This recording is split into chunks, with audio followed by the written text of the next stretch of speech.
Assalamualaikum warahmatullahi wabarakatuh. Perkenalkan, nama saya Tia Saifada dari Manajemen Kelas E dengan NIM akhiran 223. Di sini saya akan menjelaskan tentang analisis dan penyajian data 3.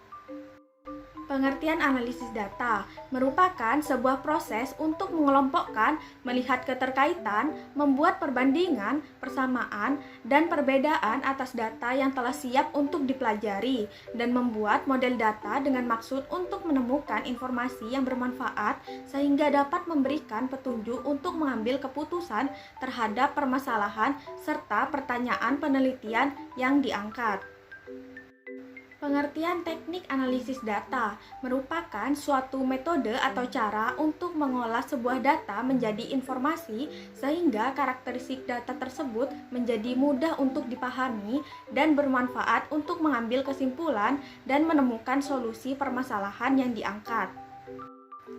Analisis data statistik inferensial atau analisis faktor.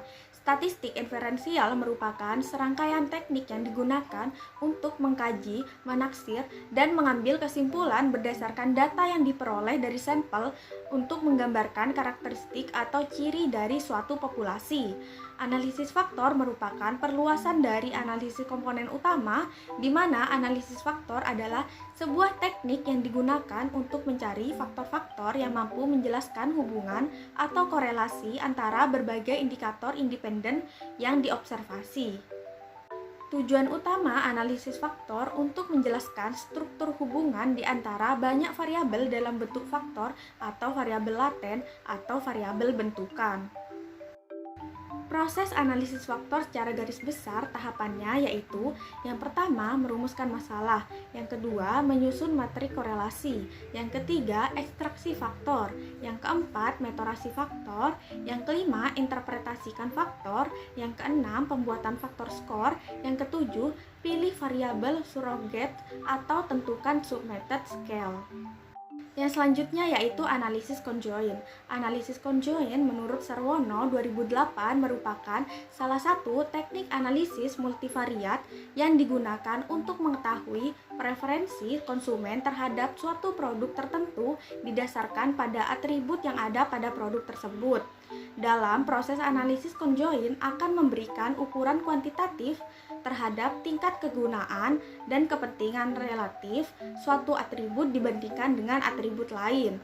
Teknik analisis conjoint penting karena ada banyak faktor yang mempengaruhi penilaian konsumen dalam menentukan pilihan suatu produk. Yang terakhir yaitu analisis cluster. Analisis cluster merupakan analisis yang digunakan untuk mengklasifikasikan objek atau observasi yang berbeda ke dalam kelompok atau cluster sehingga kesamaan antara objek dalam kelompok maksimal dan kesamaan antar kelompok minimal. Analisis ini merupakan teknik analisis statistik multivariat yang mengelompokkan observasi berdasarkan beberapa variabel atau feature. Tujuan dari analisis cluster ialah membuat kelompok atau cluster dengan memaksimalkan kemiripan dalam kelompok dan memaksimalkan perbedaan antara kelompok. Dengan demikian, analisis cluster yang baik tentunya memiliki kriteria sebagai berikut. Yang pertama, homogenitas dalam kelompok atau cluster yang besar atau tinggi. Yang kedua, heterogenitas antara kelompok atau cluster yang besar atau tinggi. Baik, itu saja yang dapat saya jelaskan, kurang lebihnya saya mohon maaf. Wassalamualaikum warahmatullahi wabarakatuh.